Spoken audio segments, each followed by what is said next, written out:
Hello everyone, and thank you for checking out this early September garden tour. It's early morning now, around the end of the first week of September, and this hydrangea in my front flower bed is starting to look amazing. It's called Unique, and it has very lacy bloom heads on it. And here is my front flower bed.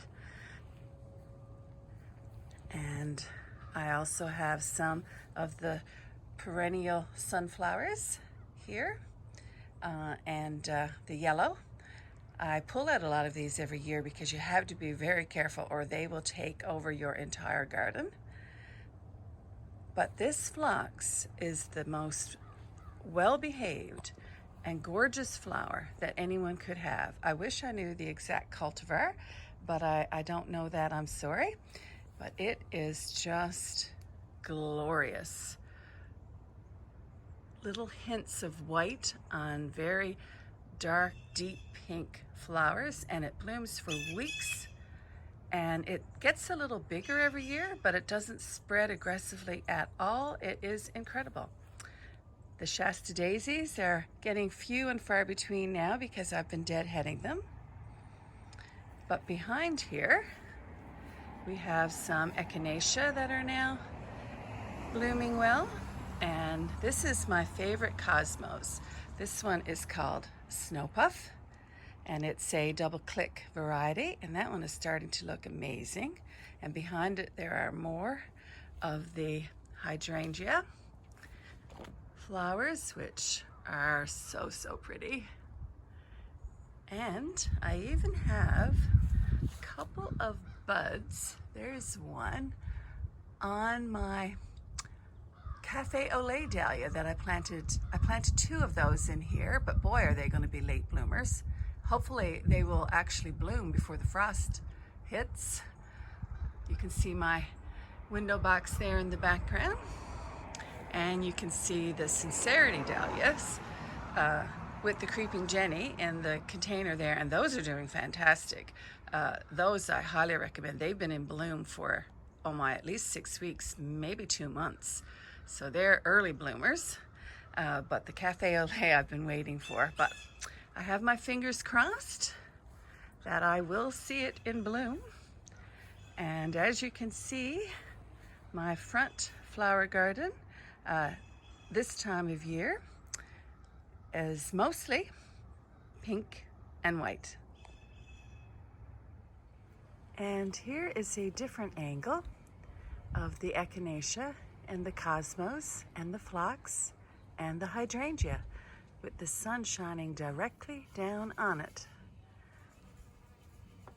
Very happy with this area.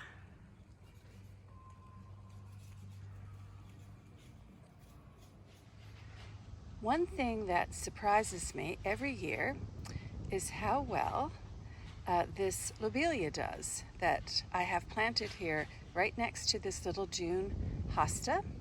And the name of this one is Electric Blue. And there are 3 plants that were in bloom when I purchased them. And they're planted between some cat's pajamas Nepeto, and the cat's pajamas, which is a catmint, they have gone over a little bit now and they're not doing that great, but the Lobelia is still looking good. Right here, all along this edge, it has covered, each one has covered about 18 inches, and it stops right here at this hosta. And this bed gets about half sun per day.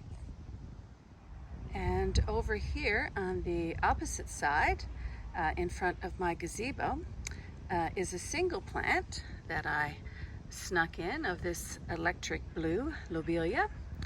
And it's snuggled in between a feverfew that's going to bloom in a little while. This is one that's self-seeded, and in front of a foxglove that hopefully will be blooming next year, but quite amazing at this time of year.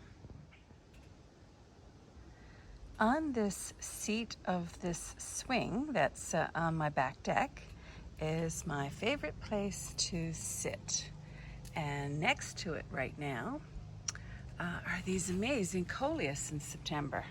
And here we have crimson gold, which I actually grew from seed. And here is wicked witch, which I picked up at a local nursery. And down here is a dwarf mosaic coleus, which I also grew from seed. And it's quite surprising how easy it is to grow coleus from seed. And next to that is just a collection of pretty flowers here in a container. And if you look beyond, you'll see through the rails the electric blue lobelia that I was talking about before. So you can see even from a distance, it has quite a presence in the garden. And of course, begonias always do so well here. And there's some lobelia in here as well, white lobelia and a geranium. I'm very, very happy to sit in this little corner on my swing and enjoy the warm early fall weather. Also, I find a little surprising how some of the foxgloves put out such great secondary blooms. If you look closely at this one, you can tell that I cut back the main flower stalk, but I did leave a few flowers on the bottom, so it could self-seed. And here now, it has sent up this secondary bloom, which is quite pretty and unexpected in September. And right here are a few more of the secondary blooms. This one's on a Pam's Choice.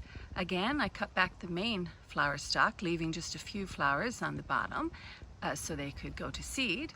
And yeah, oh, there's a bumblebee enjoying this September foxglove. This is a purple bell vine that's doing pretty well here in September on this trellis. And it's been chewed up a lot by those tent caterpillars. Don't know if you've had a lot of them in your area, but we have been here in the Gander area absolutely taken over by tent caterpillars this year. And hopefully, they say it's a boom and bust type thing, and I hope next year it will be a bust and they won't be back.